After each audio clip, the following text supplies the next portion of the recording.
Welcome, you all. I am Baron Baptiste. Welcome to Disrupt the Drift. This is a place we can tell the truth, and the truth can be told. We want to talk about addictions today and those patterns, those habitual patterns that undermine and sabotage you and your life, and what you really want and need for yourself to be the person you want to be, whether in relationships, in business, in your purpose in life. David, what say you, David, about addiction? Baron, as I always do, I go to the dictionary because I want to know what the word means. And what strikes me is the third definition, which is the condition of being habitually occupied with or involved in something. Now, and when you think about addiction, you usually think of drugs or alcohol or whatever, vaping or smoking. But I believe that addiction begins in a very seemingly innocuous way. And it was my dad who actually coined the phrase emotion is the mother of all addiction.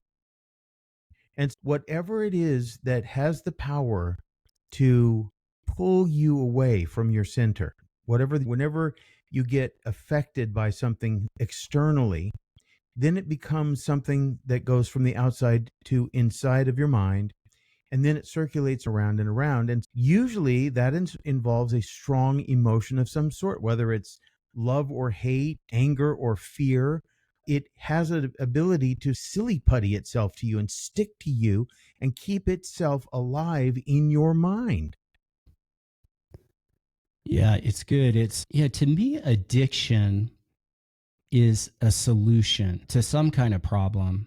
And to what you're pointing to, maybe it's some kind of emotional issue or something unattended to, something not acknowledged, some trauma or something that is lingering in the background. And the solution is to numb out, to anesthetize yourself, to get separated, to disassociate, as you numb yourself, you disconnect from self. And we're habitual creatures. So it's easy to get into this thing that it sustains a kind of numbness, a kind of disconnection. And it's a solution, right? It's one solution. It's not a very good solution, and it has consequences. It has consequence and it has impact on your life, on you and all the people, others around you, from your most inner circle out. And you, in that disconnection, you're not living true. But I think the opposite of addiction is connection. And that may be getting connected to, the first step might be that more difficult truth of the emotion, to get connected to the emotion. Maybe it's resentment, anger, fear, hurt, loneliness, despair, anguish, hopelessness, whatever the emotion that's there. I think the way out is through, you could sense, but it's through connection. If you're in a disconnected state and you live in a disconnected state, you don't function very well as a human. If you're lonely, you're sad, you're depressed, there's nothing wrong with wanting to get out of that state. It's just important to pay attention to the things you use to scratch that itch, that pain point, that emotion that's lingering in the background. In order to get out of that state, you got to get connected and in touch to it and with it. Does that make sense, David? What do you see? What's your take?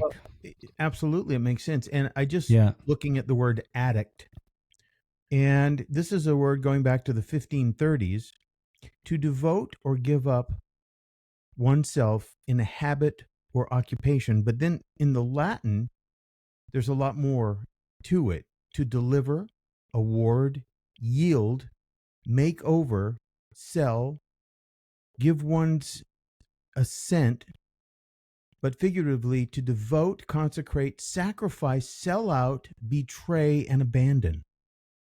And then a little bit more from the Old English, it is a yielding to impulse, and generally a bad one. And so again, See, I believe that most addictions are born in moments of distress.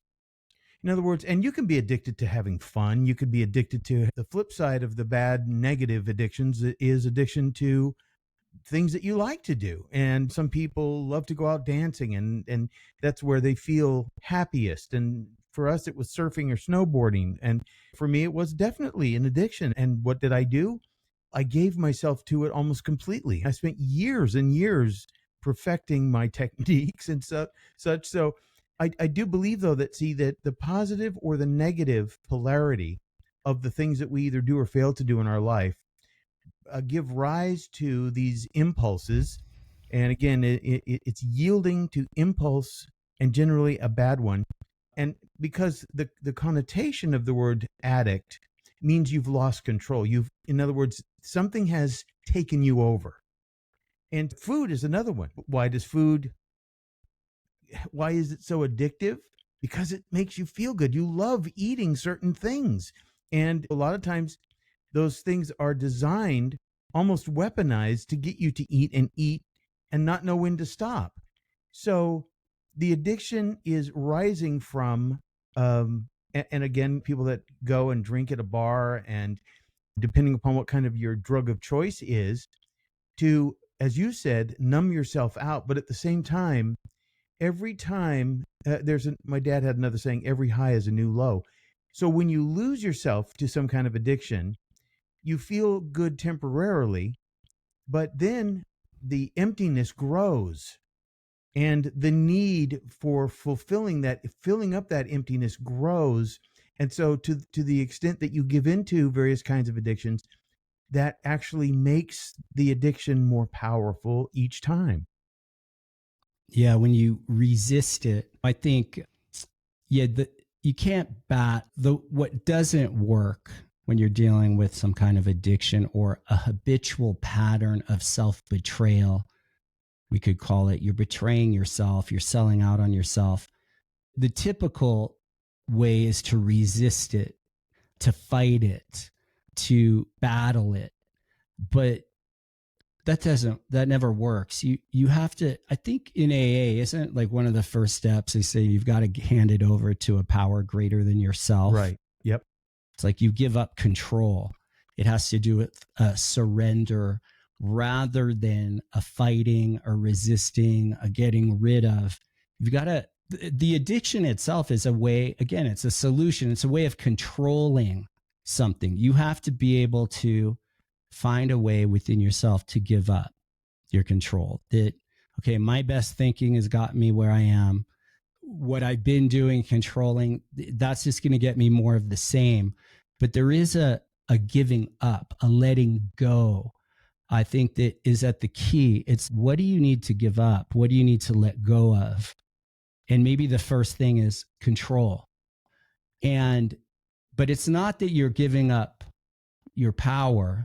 You're actually connecting to a higher power within yourself that begins to emerge, and you start getting connected again to that voice of conscience. Part of the thing is that when we're numbing or we're addicted, we have these habits, habitual, like you say, impulsive habits that have a grip on us.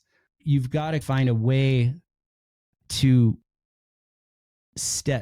get some space. So awareness as the first step, because what you're doing is you're drowning out your conscience, those inner promptings. As you start giving up, stop being impulsive, and you start being aware, you start getting connected to the inner promptings that maybe have always been there in the background haunting you. What's that called? Like the voice in the wilderness, or is it called the hound of heaven?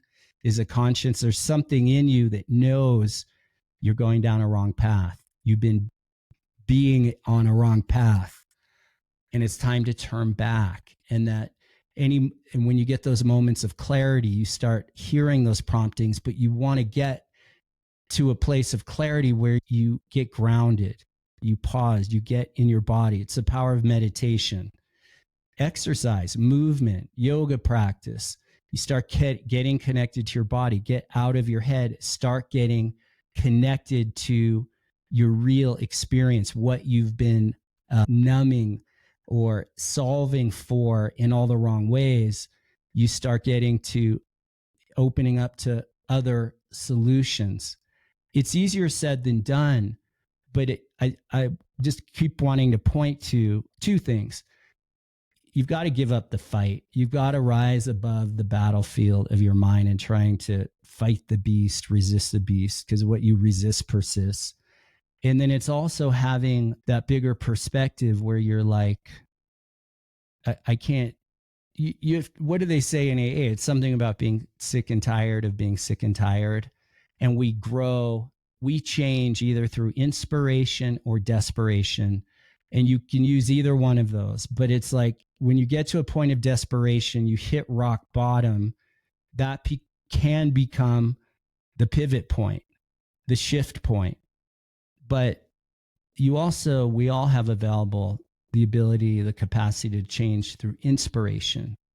But it starts with connection, getting connected to what's actually going on within your real experience, and start experiencing what you're experiencing.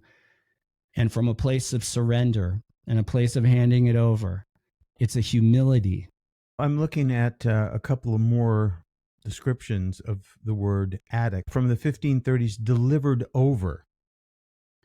And in a sense, and this goes on to say, by judicial sentence as a debtor in his creditors, a sense of the Roman law. So, in other words, when we transgress, let's just put it this way.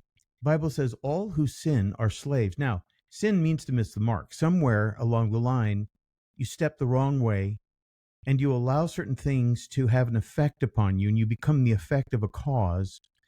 And by doing so, by allowing yourself to transgress, whatever it may be, and there's always a conscience involved, which says to you, potentially, don't go there, don't do that, step back, wait, don't listen to those voices that are talking to you.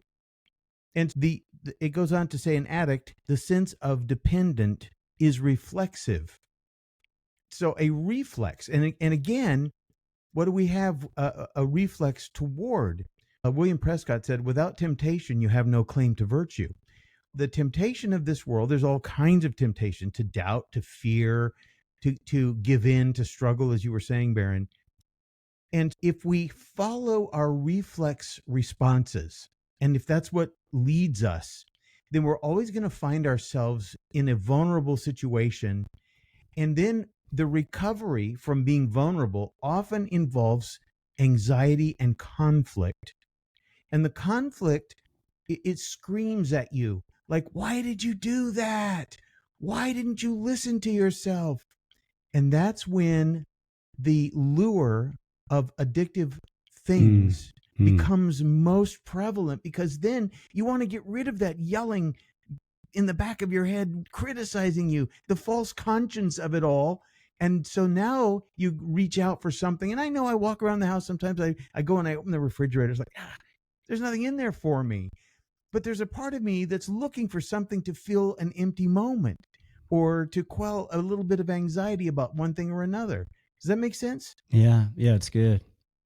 It's like we make our habits, and then our habits make us. Oh, yeah. And what you're habitually doing forms you. Yeah. It creates a product. Yeah. And if you're not happy with the product, and you sense there's a bigger purpose in your life, there's a bigger purpose of what your life is for, and you were born with that, it takes something it takes an inner strength and desire and a readiness and a want to really change yourself. It's like laying down your old life to pick up a new one. And any of us can start at any point in time. Now, your addiction may not be alcohol or drugs and these kind of patterns, these habitual patterns that undermine. And it could just being around the wrong people. It could be being around negative, I call them dragon people. They're drag-ons. They drag on your energy. They pull you down. Because probably when you're in a bad place, you have a whole environment that is supporting that. It's like the alcoholic who's going out and hanging out with all their bar buddies. Or it may look like just your group of friends, you get together and you just drink and you're all in this conspiracy for mediocrity that supports, it's the environment that supports you being in a bad place. And again, it's a solution, it's a relief valve to do those things, but you do need to start looking at your environment and switch up your environments. That doesn't necessarily mean moving to a different city or to a new house or a new job. It might, but it's creating an environment that supports something. If you look at people who are doing well in life, people who are thriving, or people that are just generally successful in life with their finances, relationships, health, fitness, spiritual wholeness, there are certain things they do that produce those results. Winners find a way to win. And people that are losing in life also have their own strategy and method, but it's causing them to lose. So you have to look at life as like a production line, and it's you're doing certain things on the daily, every day that produce a result. And you have to look at all of it. And this is the last thing I'll say, then I'll hand it over to you, David. But there's also something on the 12 steps about making amends. And I don't know 12 steps too much, but it's making amends, okay, with others. But here's what I want to say, it's making amends with yourself. Because maybe after the years of self-betrayal, selling out on yourself, not really following the promptings of your inner knowing and intuition and conscience, you've been selling out on yourself, and it takes something to come back to your true north, and it may be making amends with yourself. Forgive yourself for who you've been being, what you've been doing. Forgiveness in there rather than being stuck in a whole world of regrets and resenting and judging yourself. It's making amends with yourself and handing it over. And hand it over to something greater than yourself. Hand it over to God, hand it over. And forgiveness is also, I think, a stepping stone toward getting freed up and you said earlier, David, everything is connected. Addiction, emotion is the mother of addiction. And some of those emotions of hate and anger, resentment, fear, you have to make amends with that. You've got to confront that. You've got to get in contact and get connected to it, to those things within yourself to get freed from those things. Yeah. And look, when we talk about learning how to be in the moment and meditation, and the scripture says about be still and know, becoming aware of your responses. See, one of those words is reflexive. There are thousands of tests that we take all day long, every day of our lives. And when we are successful at navigating a test to some kind of external prompt, we have a sense of well-being. In other words, that wasn't so bad, right? In other words, you step back and you know that you didn't either sell out on yourself or give in or fail at some level to deal with things properly. But at the same time, when we are caught off guard, which many people are because they're caught up in their head, and this is being caught up in your head and trying to figure out and think about how to deal with things and try to drag the answers out of a place in yourself that never worked before, doing the same thing over and over again, expecting a different outcome. We're caught off guard, and then we get got by that external prompt, and now we feel less of who we should be. We can sense it, but then the danger is the resentment that you mentioned. Resentment comes up and you start to ruminate on what other people have done to you. And of course, people do horrible things to us. People do horrible things to us, sometimes our entire lives. And they're constantly setting us up to fail. But resenting those people and judging those people is what keeps you in a perpetual cycle. And this is why it's so important to learn how to be objective and step back from your responses to these external prompts, these reflexive responses, so that you're not going to be an extension of that person out there who's actually trying to push your buttons.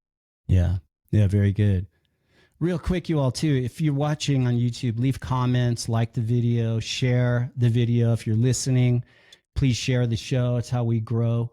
I'll say this, David, and then we'll wrap up here. But I think it comes down to a real deep willingness to give up anything in your life that is not excellent.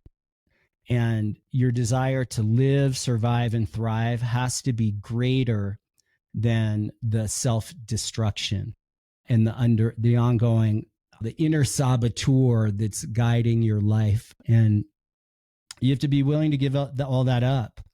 And it's a kind of repentance and laying down your old life and pick up a new one. And things change one step at a time. And you've got to replace old habits with new ones. And you've got to retrain your body, your mind, your being for a new way in life and take a new pathway. And I think one of the first steps is giving stuff up, giving up resentments, giving up solving a problem by staying disconnected to it. You've got to get connected.